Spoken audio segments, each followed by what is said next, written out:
Ever since I became sick with gastroparesis, even before I knew it was gastroparesis, I became obsessed with finding the root cause so that we could reverse it and I could get back to normal living.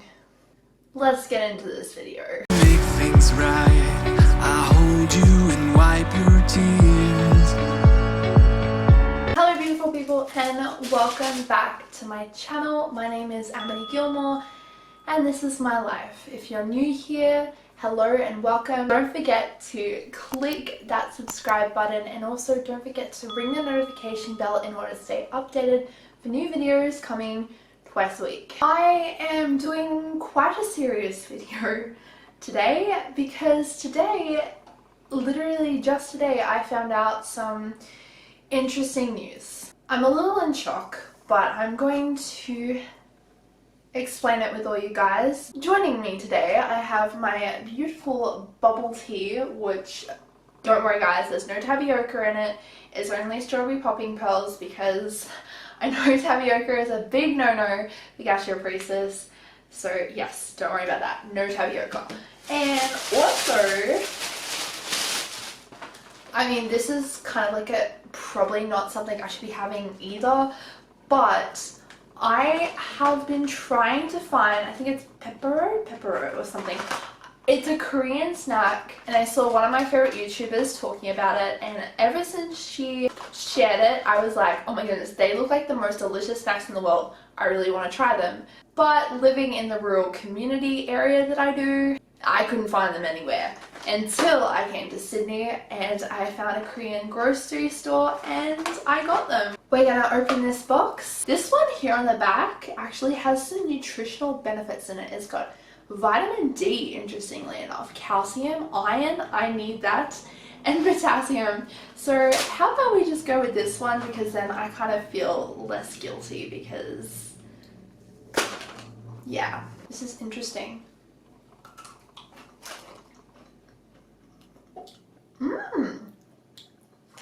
That's really good. It kind of tastes like a pretzel with like chocolate on it. It looks like a pretzel. It sort of tastes, no, it tastes more like a breadstick. Anyway, enough of that. A few weeks ago, I posted a video where I answered a lot of you guys' questions about my experience living with gastroparesis, and I addressed a question that a few people have asked me in the past, and that is, do you have EDS? I wasn't sure or not whether I was going to answer that question or not because I actually didn't know. It was highly suspected by my gastro, but I hadn't seen the rheumatologist yet, therefore I didn't know whether I had EDS, and I didn't want to go out there and say, hey, you know, I could have EDS when, you know, I could not have EDS, maybe. I decided that I was going to address the question because I was getting asked that a lot, and I basically had said something along the lines of, I don't know if I have EDS yet, but it is highly suspected by my gastro that I do have EDS. I have a history of dislocations, being very flexible, along with so many other symptoms of EDS. It's highly suspected. I don't have an official diagnosis as of yet, but by June, I should probably know because I am seeing a rheumatologist to kind of get the official check and diagnosis. I'll keep you guys posted and updated on that. But to answer your question, do I have EDS? Maybe, it's likely, but at this point in time, I don't know. Well, today was the day of the rheumatologist, and I don't know what I'm doing in this video, what I'm saying. I'm just gonna speak. Whatever comes out, because I'm a little bit in shock and a little bit relieved and then also a little bit worried and just confused, and there is a lot of emotions going on inside my head. So yeah. Today I saw the rheumatologist, who by the way was the loveliest doctor. I kid you not, he was so nice, so caring as well, and I find that like it's like to find doctors that are really caring, like there's few out there, like, and I have found quite a few, which is good, but like I've said before, my GP is such a caring doctor, has been fighting for my case from the very start, and I'm so thankful for him, and then also my now gastro is so great, and the rheumatologist I met is also really, really kind and great. I presented to the rheumatologist and I had my referral, and my referral basically explained I have gastroparesis, I am also getting screened for POTS, and I could have EDS. So the rheumatologist saw that and read through that, and basically he asked me a lot of questions throughout other things. He asked me if I've had a brain scan before, which I had had a brain scan before, and that brain scan was, I think it was like last year in like very early stages because of the fainting, and everything came back pretty good. So basically the rheumatologist was asking me all these questions, and so we could just rule out different other factors that could be factoring into it. And so after we had ruled out all the other stuff, he was like, alright, I'm going to examine you.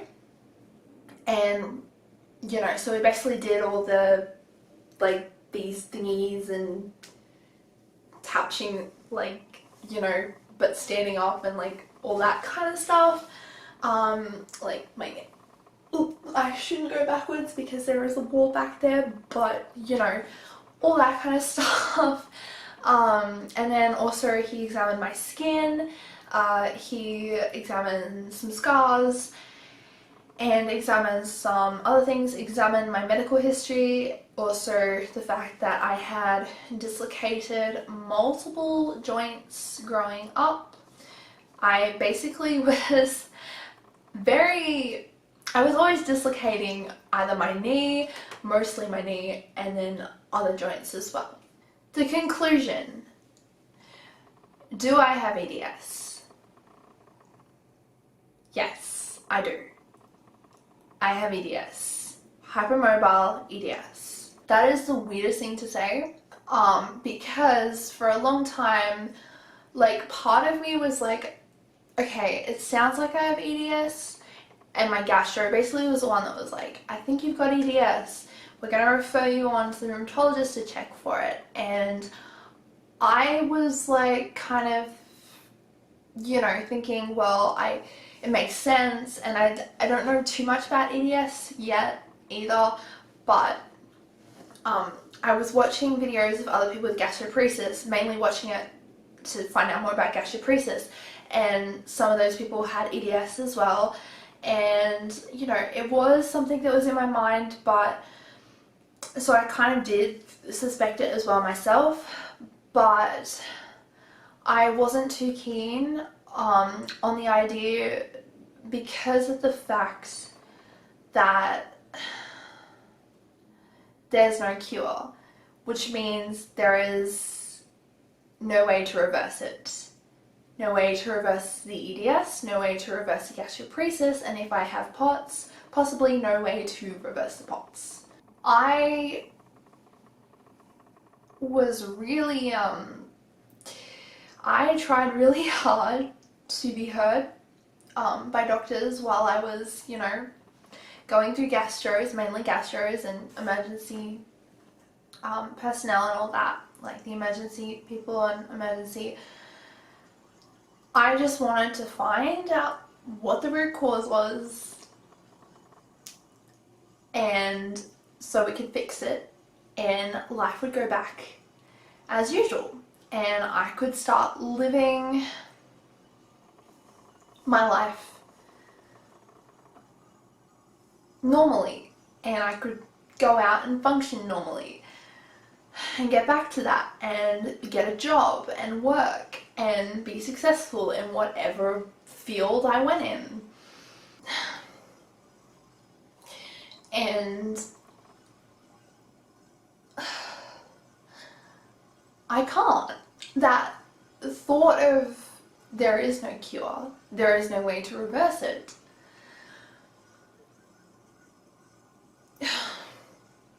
is really hard. And I'm a really stubborn person, and I admit that. And I'm really stubborn in the way that if people tell me I can't do something, then I will go and try and do that thing. I'm stubborn because I don't want to let go. I don't want to let go of I don't want to let go of my dreams and my expectations and just all of that. I don't want to let go. I struggle with that. I really struggle with letting go, and that's something that, you know, I'm currently working on with God and praying about. But the truth is, I struggle with that.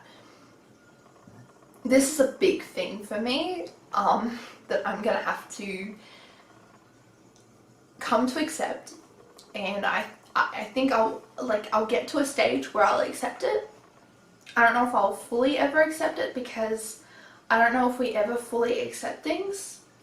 I don't know what to think or feel right now, because part of me is relieved that, okay, finally we know. Finally it makes sense, and there's that part of like, I'm not crazy, like I'm not making this up, it's not in my head. But then there's also the part of, but that means this and that means that, and it means all these unfortunate things, and that to me is really hard, because I had so many goals, so many aspirations. I'm a very ambitious person.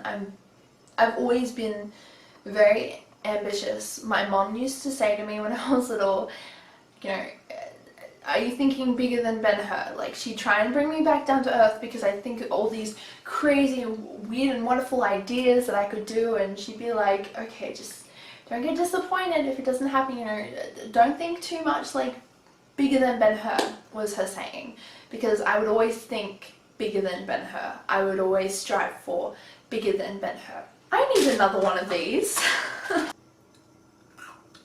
I'm also going to take a sip. I don't know much about EDS, I have to be honest. However, a lot of you people on my channel have actually said, oh, I've got EDS, so let me know in the comments down below. Like, I'm learning. I would really love to like understand it a bit more, because I have no idea what it is. All I know is it's an illness that I was born with, and I had no idea until today, and I am 21 years of age, and I've lived 21 years without knowing this, and that's a shock. So if you could like explain it a lot more, that would be great. I'm also going to be doing my own research on it as well, because that's what I do whenever these new things come at me. I'm like, okay, I'm going to research it a little bit more. I feel like the more I know about it, the more I'm like, okay, well that's what it means. Now that I know that, I need to figure out a plan of how I'm going to still do the things I love even though I have this. He was really nice. He said, look, you've probably experienced, a lot of doctors probably don't listen to you, and my advice about that is, if you come across a doctor who doesn't listen to you, the best thing to do is to say, hey, thank you for your time, but I'd like to see another doctor, and then go find a doctor who does listen. And I was like, oh my goodness, like that is such good advice. And like, I'm getting this advice from a doctor. In fact, he's like a professor. He's not just a doctor, he's like a professor, which is like higher than a doctor, I think, or something. It's like he's got more qualifications. He gets it. Like, this is a doctor that gets it. And same with like when I saw the gastro, it's doctor that gets it, the gastro gets it. But it took so long to find a gastro that got it because I went through quite a few. And he said, look, I think, you know, I think the main things you need to get on top of at the moment is the heart and the gut. So you need to work with that and figure that out. He said that's like your main focus at the moment. I wouldn't worry too much about like the EDS side of things, but you know, just keep in mind that that's there, because that will help with, you know, knowing what to do with treatment plans, because some treatment plans may not work due to EDS or stuff like that. And on top of that, he has also referred me on to a pain specialist. So I am going and seeing a pain specialist, There is so much I could say. There is so much I could continue to say, but I feel like this video would be very boring if I just kept on talking and going through my thoughts. So I just thought I would update you guys on that. There you go. There it is. I have EDS, Ehlers-Danlos syndrome. Love you guys. Thank you so much for your support through all of this, and please let me know a bit more about Ehlers-Danlos syndrome in the comments if you do have Ehlers-Danlos syndrome, because any information helps.